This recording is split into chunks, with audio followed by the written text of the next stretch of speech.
আসসালামু আলাইকুম, স্বাগত জানাচ্ছি আরটিভির মধ্যাহ্ন সংবাদে। আপনাদের সঙ্গে আছি আমি ফারিয়া শারমিন। ইনকিলাব মঞ্চের মুখপাত্র শরীফ ওসমান হাদির মরদেহের ময়নাতদন্ত শেষ হয়েছে। শহীদ সরওয়ার্দী মেডিকেল কলেজ হাসপাতালে এই ময়নাতদন্ত হয়। এখন গোসল করানো হচ্ছে। আল মারকাজুল ইসলাম ফাউন্ডেশনের ডিরেক্টর শফিকুল ইসলামের নেতৃত্বে ওসমান হাদিকে গোসল করানো হয়।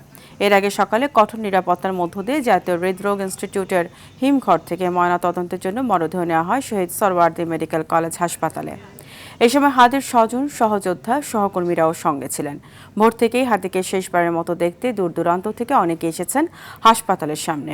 বাকি আনুষ্ঠানিকতা শেষে তার মরদেহ নেওয়া হবে জাতীয় সংসদের দক্ষিণ প্লাজায়।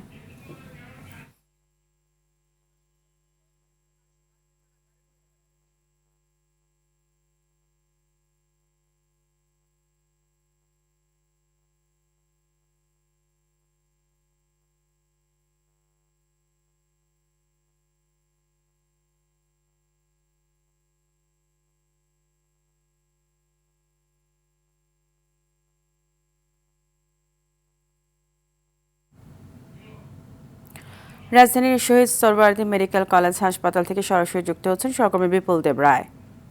বিপুল, গোসল শেষে হাদির মরদেহ এখন কোথায় রাখা হবে? এছাড়া জানাজার আগে আর কোনো আনুষ্ঠানিকতা আছে কিনা জানাবেন। হ্যাঁ, এই মুহূর্তে ওসমান হাদির মরদেহটি বের করা হয়েছে। আপনারা দেখতে পাচ্ছেন যে আসলে এই মুহূর্তে অ্যাম্বুলেন্সে করে নিয়ে যাওয়া হচ্ছে এবং বিভিন্ন মিডিয়া হতে শুরু করে তার পেছনে যারা আসছিল সবাই কিন্তু নিয়ে বের হয়েছে। এই মুহূর্তে আমরা যতটুকু জানতে পেরেছি ওসমান হাদির সম্পূর্ণ গোসল সম্পূর্ণ হয়েছে ময়নাতদন্ত শেষে এবং তাকে এখন যতটুকু জানতে পেরেছি জাতীয় হৃদরোগ ইনস্টিটিউটে নিয়ে যাওয়া হচ্ছে এবং ওই হাসপাতালে তাকে রাখা হবে নামাজে জানাজা অনুষ্ঠিত হওয়ার আগ পর্যন্ত। আপনাকে একটু জানিয়ে দিতে চাই যে আসলে ওর নামাজে জানাজার হওয়ার আগেই যে ময়নাতদন্তটি হয়েছে সোহরাওয়ার্দী মেডিকেল কলেজ হাসপাতালে, সেখানে আমরা জানিয়েছি 15-10টার দিকে তাকে এখানে নিয়ে আসা হয় এবং তার ময়নাতদন্ত করার জন্য যারা দায়িত্বপ্রাপ্ত ছিল আর মারকাজুল ফাউন্ডেশনের ওরা উপস্থিত ছিলেন। সেই সাথে ময়নাতদন্তের সময় কিন্তু ছিল প্রধান উপদেষ্টার বিশেষ সহকারী ডক্টর সাইদুর রহমান উপস্থিত ছিলেন। তার সাথে কথা বলার সুযোগ হয়েছে। সাইদুর রহমান আমাদেরকে জানিয়েছেন যে আসলে তার ময়নাতদন্তটি খুব ভালোভাবে সম্পন্ন হয়েছে এবং সেই ময়নাতদন্তের বিষয় নিয়ে কিন্তু পরবর্তীতে উনি সংবাদ কর্মীদের সাথে কথা বলবেন এমনটা আমাদেরকে জানিয়েছেন। তবে আমরা এই মুহূর্তে দেখতে পাচ্ছি, দর্শক আপনাদেরকে দেখানোর চেষ্টা করছি যে আসলে তার মরদেহর বাহি যে অ্যাম্বুলেন্সটি রয়েছে সেটি ধীরে ধীরে এগিয়ে যাচ্ছে এবং আমরা যতটুকু জানতে পেরেছি যে তার মরদেহটি জাতীয় হৃদরোগ ইনস্টিটিউট হাসপাতালে নিয়ে যাওয়া হবে এবং সেখানে হিমঘরে তাকে রাখা হবে। আপনারা জানেন যে আসলে গত এক সপ্তাহ আগে অর্থাৎ জুমার নামাজের শেষে সন্ত্রাসীদের গুলিতে নিহত হন ওসমান হাদি। এর আগে তিনি আহত হয়েছিলেন এবং সিঙ্গাপুরের জেনারেল হাসপাতালে তাকে চিকিৎসা দেওয়া হয়েছিল। আপনারা দেখতে পাচ্ছেন তার মরদেহটি হৃদরোগ ইনস্টিটিউট হাসপাতালে নিয়ে যাওয়া হচ্ছে এবং আইনশৃঙ্খলা বাহিনীর পর্যাপ্ত পরিমাণ আইনশৃঙ্খলা বাহিনীর উপস্থিত রয়েছে। সে সাথে উৎসুক জনতার যে ঢল সেটা আপনারা দেখতে পাচ্ছেন, সেটা আছে। এবং আজকে এই যে ময়নাতদন্ত শেষের পরে এবং গোসলের শেষ করার পরে তাকে দুপুরের দিকে অর্থাৎ 2টার দিকে আমরা যতটুকু জানতে পারছি জাতীয় সংসদ ভবনের দক্ষিণ প্লাজায় তার জানাজা অনুষ্ঠিত হবে এবং সেই জানাজায় অংশগ্রহণ করবে প্রধান উপদেষ্টা সহ বিশিষ্ট ব্যক্তি হতে শুরু করে সর্বস্তরের মানুষ কিন্তু মানিক মিয়া এভিনিউতে সেই সংসদ ভবনে অংশগ্রহণ করবে এবং সেখান থেকে পরে নিয়ে যাওয়া হবে ঢাকা বিশ্ববিদ্যালয়ের কেন্দ্রীয় মসজিদে, সেখানে নামাজে জানাজা অনুষ্ঠিত হবে। সেই নামাজে জানাজা অনুষ্ঠিত হওয়ার পর আমরা যতটুকু জানি সেখানে কবি নজরুলের সমাধির পাশে তাকে সমাহিত করা হবে এবং আমরা জানতে পেরেছি যে শাহবাগের যে জায়গাটি আছে সেই নামাজে জানাজা অনুষ্ঠিত হবে, সেখানে মানুষের ইতিমধ্যে ঢল নেমেছে। তো আপনাকে যেটা জানিতে চাই সেটি হচ্ছে সর্বশেষ যে বিষয়টি হচ্ছে ওসমান হাদির ময়নাতদন্ত সম্পন্ন হয়েছে এবং নামাজে জানাজা অনুষ্ঠিত হওয়ার পরে তাকে কিন্তু কবি নজরুল ইসলাম সমাধির পাশে তাকে সমাহিত করা হবে। তো এই ছিল আমার কাছে সর্বশেষ তথ্য। বিপুল, আপনাকে ধন্যবাদ। ইনকিলাব মঞ্চের মুখপাত্র শরীফ ওসমান বিন হাদির জানাজায় অংশ নিতে জাতীয় সংসদ ভবনের দক্ষিণ প্লাজায় জনতার ঢল নেমেছে। দেশের বিভিন্ন প্রান্ত থেকে এসে জড়ো হয়েছেন হাজার হাজার মানুষ। সকাল 11টার কিছু সময় পর সংসদ ভবনের গেট খুলে দেওয়া হয় সাধারণ মানুষের জন্য। জানাজায় অংশ নিতে আসা মানুষ বলছেন, সে ইনসাফের বাংলাদেশ হাদি চেয়েছিলেন, তা প্রতিষ্ঠিত করতে হবে। পাশাপাশি দ্রুত হাদির খুনিদের বিচারের আনার দাবি জানান তারা। এদিকে হাদির মৃত্যুতে রাষ্ট্রীয় শোক পালিত হচ্ছে আজ। এ উপলক্ষে দেশের সব সরকারি, আধা সরকারি, স্বায়ত্তশাসিত প্রতিষ্ঠান, শিক্ষা প্রতিষ্ঠান সহ সরকারি বেসরকারি প্রতিষ্ঠানের জাতীয় পতাকা অর্ধনমিত রাখা হয়েছে। বেলা 2:30টায় জাতীয় সংসদ ভবনের দক্ষিণ প্লাজায় শহীদ ওসমান হাদির নামাজে জানাজা অনুষ্ঠিত হবে। সমাহিত করা হবে জাতীয় কবি কাজী নজরুল ইসলামের কবরের পাশে। রাজধানীর মানিক মিয়া এভিনিউ থেকে সরাসরি যুক্ত হচ্ছেন সহকর্মী সাকিবুর রহমান। সাকিব, নিশ্চয়ই শুনতে পাচ্ছেন, হাদির জানাজায় তো দূর দূরান্ত থেকে অনেক মানুষ এসেছেন, তো তাদের কি বলছেন তারা, সেই বিষয়ে জানাবেন।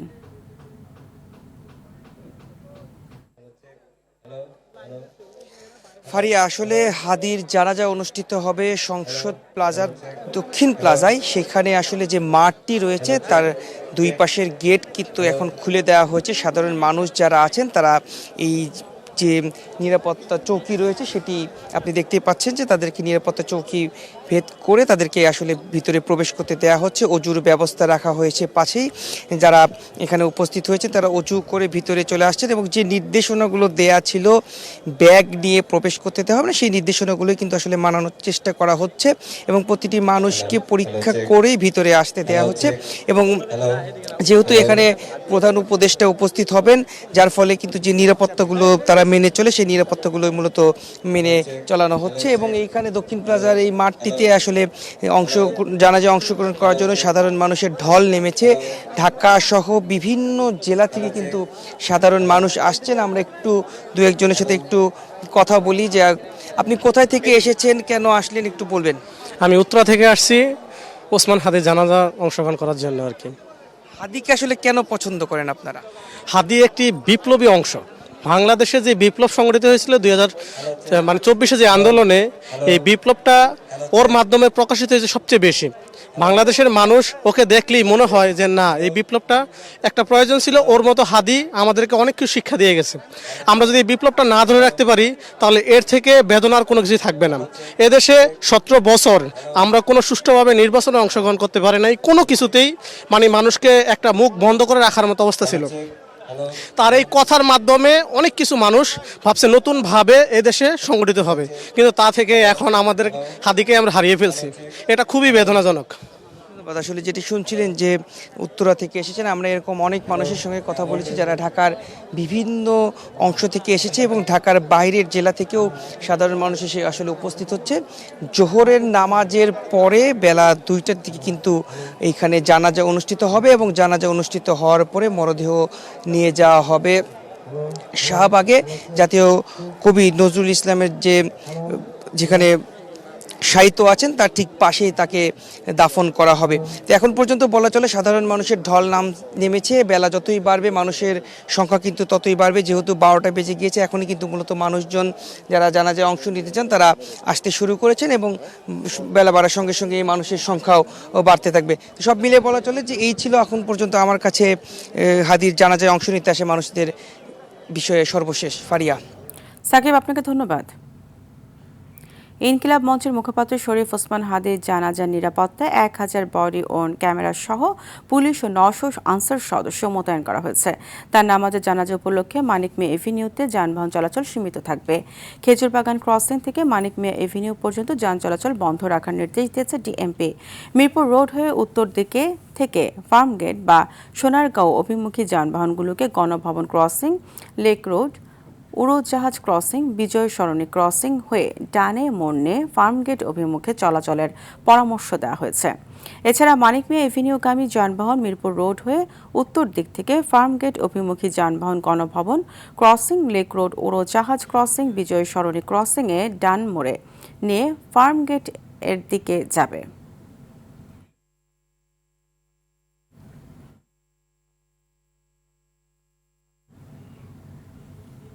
ইনকিলাব মঞ্চের মুখপাত্র শহীদ শরীফ ওসমান হাদির জানাজায় অংশ নিতে লন্ডন সফর সংক্ষিপ্ত করে দেশে ফিরেছেন জামায়াতের নামী ডক্টর শফিকুর রহমান। সকালে ঢাকার হজরত শাহজালাল আন্তর্জাতিক বিমানবন্দরে পৌঁছান তিনি। এরপর সেখান থেকে জাতীয় হৃদরোগ ইনস্টিটিউটের হিমাগারে রাখা শহীদ হাদির মরদেহ দেখতে যান। এ সময় ডক্টর শফিকুর রহমান শহীদ ওসমান হাদির বড় দুই ভাইয়ের সঙ্গে কথা বলেন এবং তাদের সান্ত্বনা দেন। পরে সবাইকে নিয়ে মাগফিরাত কামনা এবং দোয়া করেন জামায়াত আমির।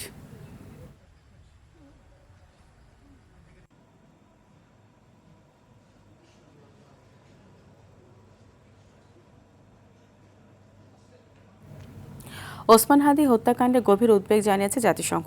একই সঙ্গে এই হত্যাকাণ্ডের কারণ অনুসন্ধানে বাংলাদেশ সরকারকে নিরপেক্ষভাবে দ্রুত স্বচ্ছ তদন্তের আহ্বান জানায় সংস্থাটি। এক বিবৃতিতে সংস্থার মানবাধিকার কমিশনার ফলকের তুর্ক বাংলাদেশে শান্তি বজায় রাখা এবং দায়ীদের জবাবদিহিতা নিশ্চিতের উপর জোর দেন। বিবৃতিতে জাতিসংঘের কমিশনার বলেন, গত বছর বাংলাদেশের ছাত্র জনতার আন্দোলনের অন্যতম নেতা শরীফ ওসমান হাদির হত্যাকাণ্ডে তিনি গভীরভাবে মর্মাহত। সবাইকে শান্ত থাকা এবং সহিংসতা থেকে বিরত থাকার আহ্বান জানিয়ে ফলকার তুর্ক বলেন, প্রতিশোধ কেবল বিভেদকে আরও গভীর করবে এবং সবার অধিকার ক্ষুণ্ণ করবে।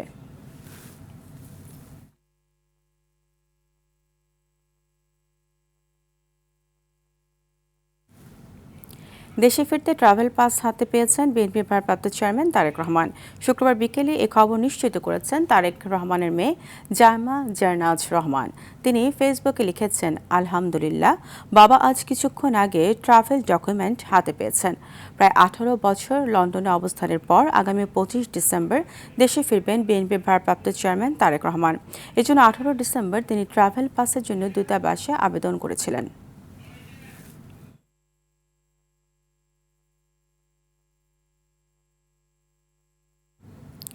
বিএনপির ভারপ্রাপ্ত চেয়ারম্যান তারেক রহমানের সহধর্মিণী ডক্টর জোবাইদা রহমান লন্ডনের উদ্দেশ্যে রওনা দিয়েছেন। সকাল 8:30টার দিকে কাতার এয়ারওয়েজের একটি ফ্লাইটে লন্ডনের উদ্দেশ্যে ঢাকার হজরত শাহজালাল আন্তর্জাতিক বিমানবন্দর ছাড়েন তিনি।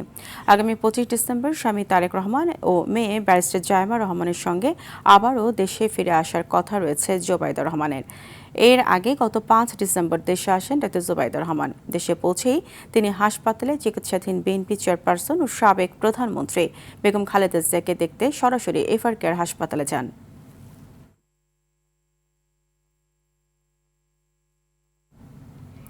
লক্ষ্মীপুরে বিএনপি নেতা বেলাল হোসেনের ঘরে তালা লাগিয়ে পেট্রোল ঢেলে আগুন দেওয়ার অভিযোগ উঠেছে। এই সময় দগ্ধ হয়ে 7 বছরের শিশু আয়েশা মারা যায়। ভোররাতে সদর উপজেলার ভবানীগঞ্জের চরমনসা এলাকায় এ ঘটনা ঘটে। এ সময় দগ্ধ হন বিএনপি নেতা বেলাল হোসেন ও তার আরও 2 শিশু কন্যা। এর মধ্যে বিথি ও স্মৃতিকে আশঙ্কাজনক অবস্থায় ঢাকায় পাঠানো হয়েছে, আর বেলাল সদর হাসপাতালে চিকিৎসা নিচ্ছেন। পরিবার ও স্থানীয়রা জানায়, উপজেলার ভবানীগঞ্জ ইউনিয়ন বিএনপির সহ সাংগঠনিক সম্পাদক বেলাল নিজ ঘরে রাতে স্ত্রী সন্তান নিয়ে ঘুমিয়েছিলেন। এ সময় ঘরের দরজা তালা লাগিয়ে পেট্রোল ঢেলে আগুন দেয় দুর্বৃত্তরা। এ সময় ঘুমন্ত শিশু আয়েশা নিহত হয় এবং দগ্ধ হন আরও 3 জন। সদর থানার ওসি বলেন, আগুনের বিষয়টি তদন্ত করা হচ্ছে। এটি পরিকল্পিত কিনা তাও খতিয়ে দেখা হচ্ছে।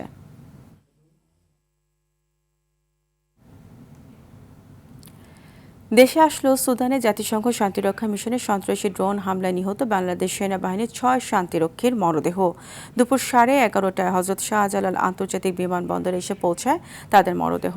নিহত 6 শান্তিরক্ষীর মরদেহ রাষ্ট্রীয় ও সামরিক মর্যাদায় জানাজা ও দাফন সম্পন্ন হবে বলে জানিয়েছে আইএসপিআর। গত 13 ডিসেম্বর সুদানের আবি এলাকায় জাতিসংঘ শান্তিরক্ষা মিশনের কাদুগলি লজিস্টিক্স বেজে বিচ্ছিন্নতাবাদী সশস্ত্র গোষ্ঠী বর্বরচিত ড্রোন হামলা চালায়। এতে 6 বাংলাদেশি শান্তিরক্ষী নিহত এবং 9 জন আহত হন।